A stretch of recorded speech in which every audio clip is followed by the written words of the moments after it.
Welcome back everyone. Last class we have discussed about the object initialization, isn't it? Where we have discussed three types of object initialization such as by reference, by constructor and by method. And also at the end of class I have given you an assignment using the object initialization by constructor and by method.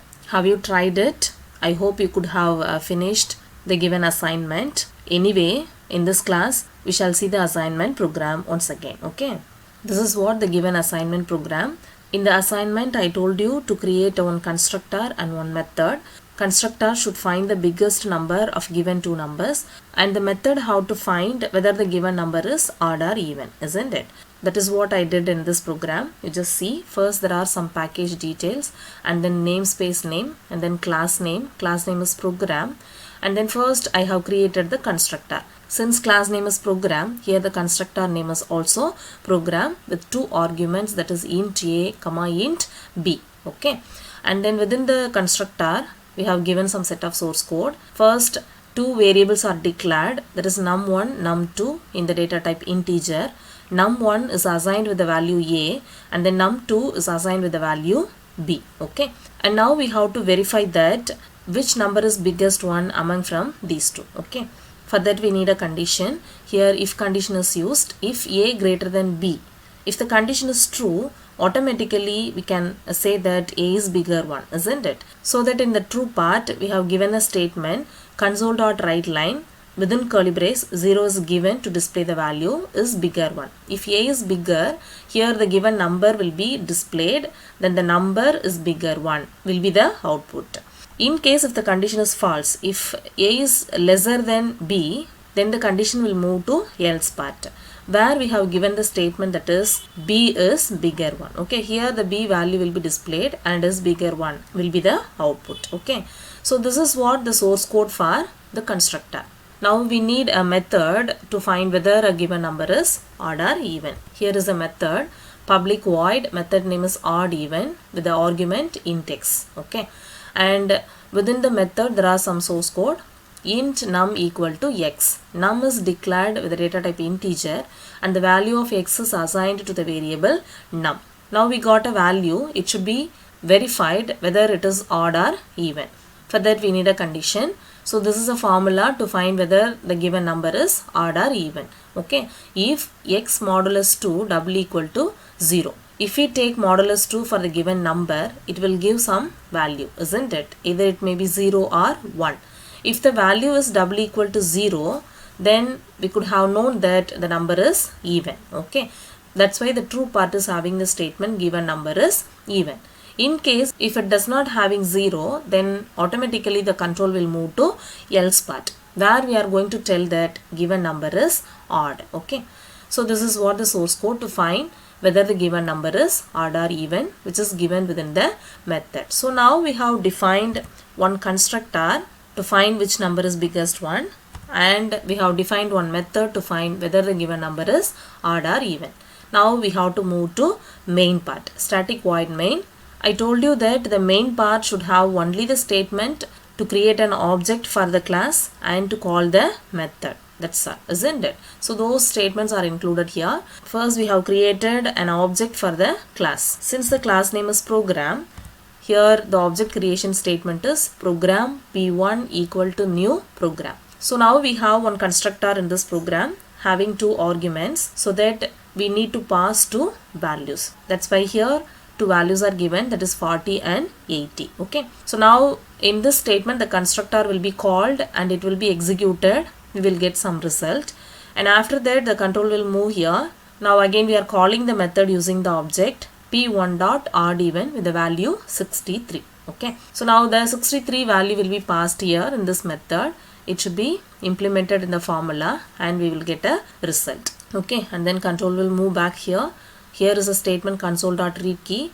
If user presses any key on the output screen, the output screen will be closed. Okay, so now this is what the source code for the given assignment. Now you just see 40, 80 is given. What should be the result? 80 is bigger one. Okay, and here we have passed the value 63 so that the output should be given number is odd. Okay, you can see the output here 8 is bigger one and given number is odd. So this is what the output for the given assignment. I hope now you will be clear on this object initialization concept, and also I hope that you can write more programs on this concept. Now next let us see a new topic, that is passing parameters to a method. Okay, in the previous program itself you can identify that if a method is having any parameters, when the method is called it needs to be passed some parameters, isn't it? So here the odd or even method is having one argument, so that when we call the method odd even,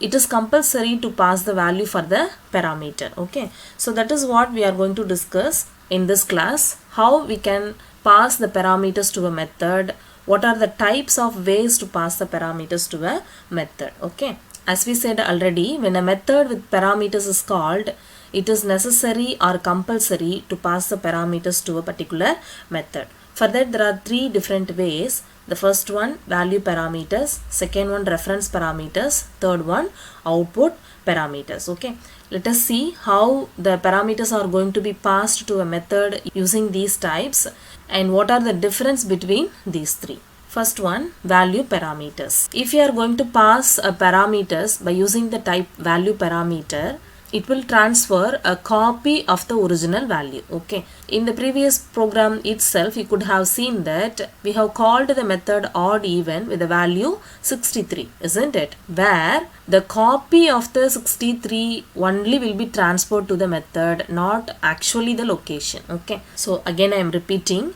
when we call a method by value parameters type, then the method will transfer only a copy of the original value. Okay, so that in case if any changes made to the value within the method will not affect the original value, it will be retained as it is. Okay, values can be changed only within the method, not outside the method. Let us see that in this example. Here is a package detail and namespace, class name. Within the class there is a method called mul. Okay, that is for multiplication, having one parameter, that is int a. Okay, within the method there is a source code a asterisk equal to a, that is a equal to a asterisk a is given in shorthand form here, that is the given value is going to be multiplied by itself. Okay, and then the result will be stored in the a variable itself. Now we are going to display it using the statement write line. Multiplied value is a. What is the value stored in a will be displayed here. Okay, this is what the source code for the method multiplication. And then we have a main part where we have declared the variable x and assigned the value 10 for x. Okay, and then we have created an object for the class program p1 equal to new program. And to know the difference, first we are displaying the x value before method call in this statement, and then we are calling the method using the object, that is p1.mul of x. Here x will have the value 10, and within the method we are multiplying the x value and then we are displaying the answer. Okay, after the multiplication the a value will be changed within the method, but it will not affect the actual value, that is x value is 10. It will not be affected by the multiplied value. Okay, and to verify that, after the method call again we are displaying the x value. Actually, if the original value does not get any changes, it should be 10. Okay, if it gets changed, then the value will not be same as to the original value. This is the program for the value parameters. Let us see the difference in the output. Okay, in the output, first the x value is displayed before the method call, value is 10. Okay, within the method the multiplied value is displayed, the multiplied value is 100. And after the method call, we have verified the x value, whether it is retained as it is or it has changed. So here the x value is 10, so that it is retained as it is. It is not affected by the method call using value parameters. Next let us see another type of method call, that is reference parameters. In this type of method call, the copy of the original value will not be transferred. Actually, the address of the actual value will be transferred. That the location of the original value will be transferred to the called method. You know that if we include a statement like int a in our source code, it will allocate a memory space with the name a. if we assign any value to the variable, for example a equal to 10, then in the location a the value 10 will be assigned.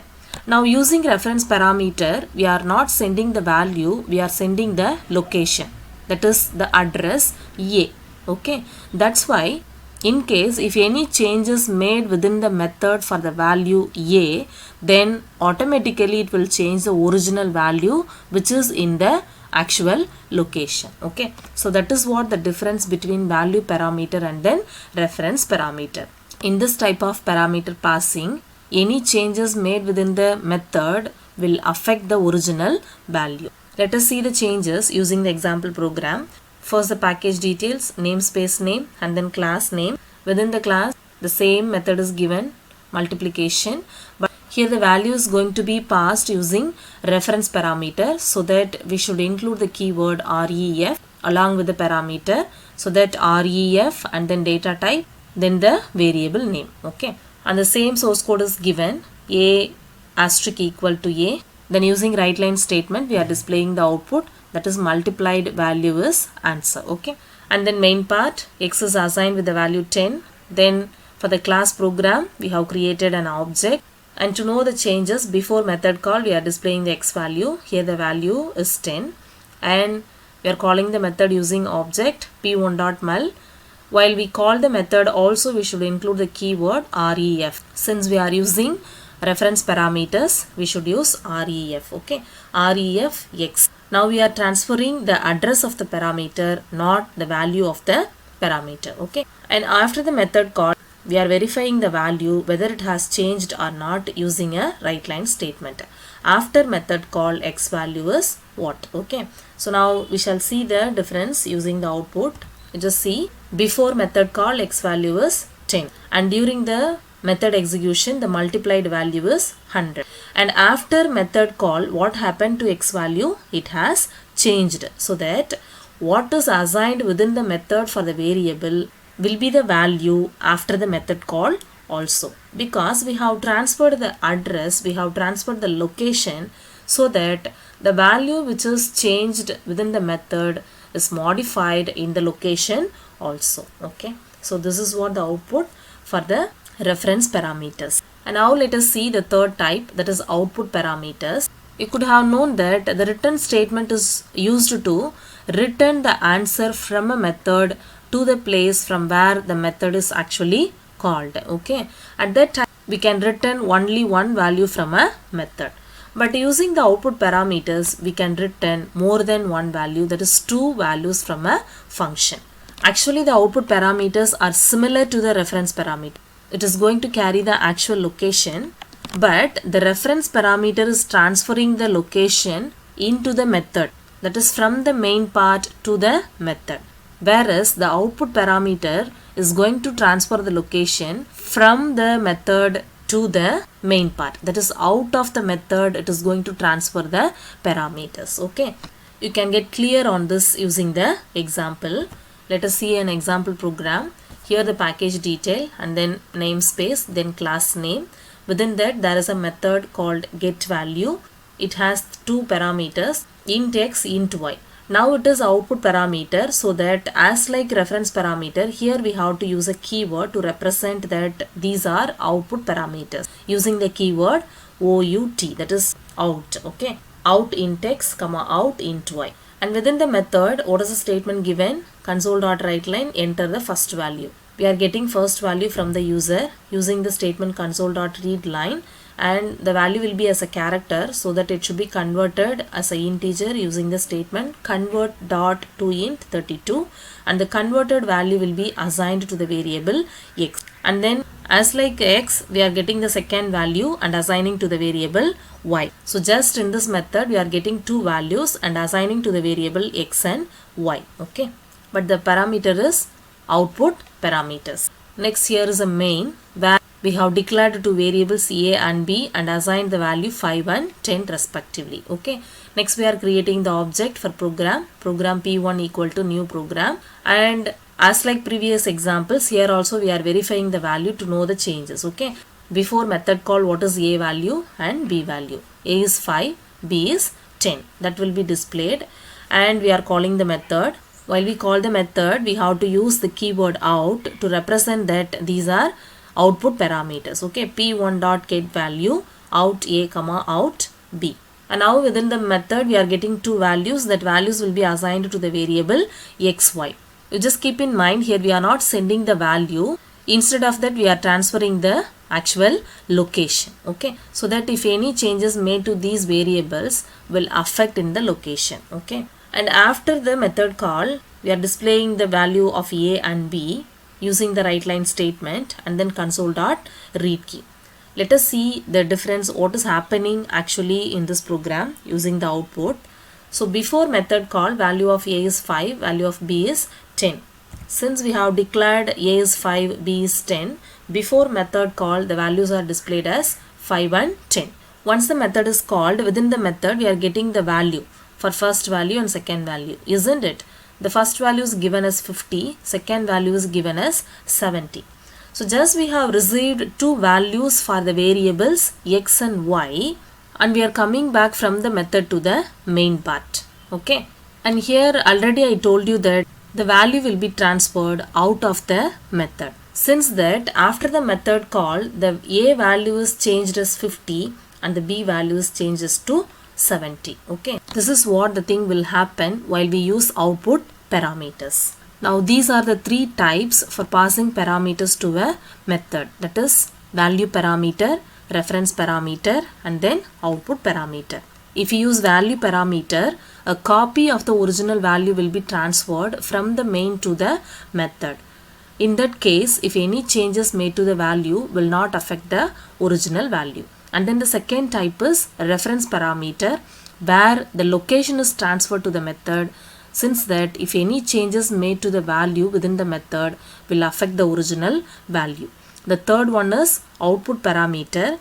It is same as to the reference parameter, just is going to transfer the location, but the value will not transfer from the main to method, vice versa. Here the value is going to be transferred from the method to the main, that is out of the method. So these are the three types of passing parameters. I hope you will understand. I'll meet you next class. Thank you.